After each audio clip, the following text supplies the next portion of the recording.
wabarakatuh. Perkenalkan, nama saya Nabila dengan NIM 24102111220003. Dan perkenalkan, nama saya Mesya Yulia Meka Priscila dengan NIM 24102111220079. Sebelumnya, kami ingin mengucapkan terima kasih kepada Ibu Yulia Audina Sukmawan, Sarjana Hukum Magister Hukum, selaku dosen pengampu mata kuliah pengantar lingkungan lahan basah yang telah memberikan kami tugas diskusi mengenai lahan basah dalam bentuk video. Dan kami di sini akan menjelaskan mengenai definisi dari lahan basah. Lahan basah adalah ekosistem unik yang dimana tanahnya jenuh dengan air yang bersifat permanen maupun musiman. Seringkali tergenang dengan air yang dangkal, mendukung keanekaragaman hayati yang tinggi. Habitat ini memiliki ciri khas hidrologi khusus, tanah basah dan vegetasi adaptif. Nah, selain keberagaman hayati, lahan basah itu juga berperan penting dalam ekosistem. Fungsinya itu mencakup pengaturan siklus air, pengurangan erosi, dan penyediaan sumber daya alam. Lahan basah juga hadir dalam berbagai bentuk seperti rawa, danau, sungai, delta, pantai, mangrove, dan juga payau.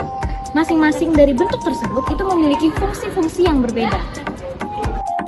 Halo semuanya, perkenalkan nama saya Valencia Artauna Damanik dengan NIM 241021111183. Dan saya Jaskia Putri Ragina dengan NIM 24102112200179. Beberapa contoh lahan basah dapat ditemukan di berbagai wilayah. Contohnya yang ada di Banjarmasin yaitu di kampus kita, Universitas Lambung Mangkurat. Alamak.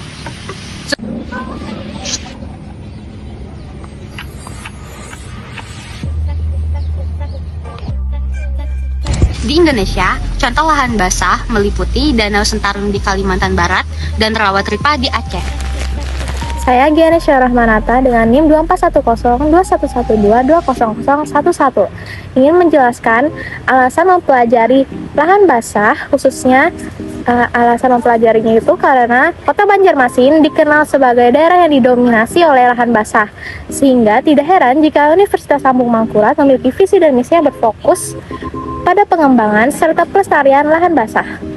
Hal ini juga terlihat pada visi misi Fakultas Hukum Universitas Lambung Mangkurat yang mengarah pada penguatan peran hukum dalam mendukung keberlanjutan lahan basah.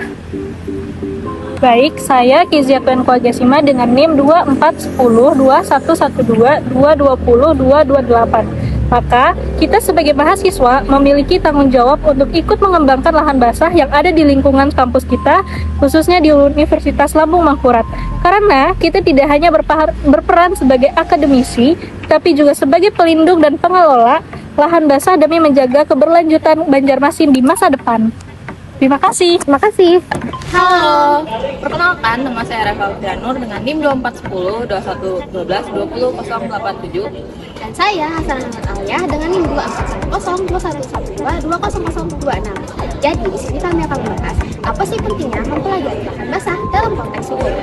Jadi, pentingnya mempelajari lahan basah dalam konteks hukum adalah karena lahan basah memiliki peran yang krusial dalam menjaga keseimbangan ekosistem dan kesejahteraan manusia, serta rentan terhadap berbagai ancaman yang memerlukan regulasi dan perlindungan hukum yang kuat. Lahan basah juga menjadi sumber air, pangan, dan penyangga lingkungan. Tapi kalau salah kelola, dampaknya bisa rusak dan merugikan banyak orang. Nah, disinilah hukum berperan, yaitu seperti mengatur pemanfaatan, melindungi lingkungan, dan juga menjaga hak-hak masyarakat di sekitar. Jadi, tanpa pemahaman hukum yang baik, pengelolaan dan pelestarian lahan basah akan terabaikan, yang dapat berdampak negatif pada lingkungan dan masyarakat. Halo, perkenalkan nama saya Putri Awi Azhara dengan NIM 2421121217 dengan Saya Vivian Aulia Sabila dengan NIM 24102112200089. Nah, di sini kami akan menjelaskan apa sih potensi konflik hukum terkait lahan basah yang ada di Indonesia. Nah, yang pertama, adanya tumpang tindih aturan dan kewenangan. Pengelolaan lahan basah diatur dalam banyak undang-undang seperti Undang-Undang Lingkungan, Undang-Undang Kehutanan, Undang-Undang Pesisir, bahkan Undang-Undang Tata Ruang. Perbedaan aturan antara pusat dan daerah sering menimbulkan konflik kewenangan, bahkan izin ganda yang membingungkan.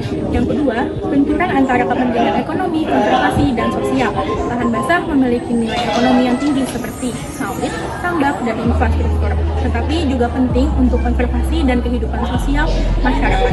Benturan kepentingan ini memicu konflik hukum terkait izin, tata ruang, dan pemanfaatan sumber daya.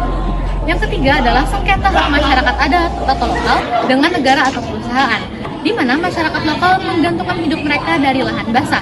Namun hak mereka sering tidak diakui dalam hukum formal.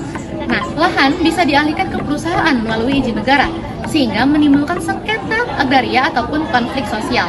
Yang keempat adalah persoalan tanggung jawab kerusakan lingkungan, di mana kerusakan lahan basah akibat kebakaran gambut, reklamasi pesisir, ataupun penimbunan rawa menimbulkan pertanyaan hukum. Siapa yang bertanggung jawab? Pemerintah, perusahaan, ataupun pelaksanaan proyek? Nah, hal ini sering berujung pada gugatan perdata, pidana, ataupun pencabutan izin. Sekian dari kami. Terima kasih.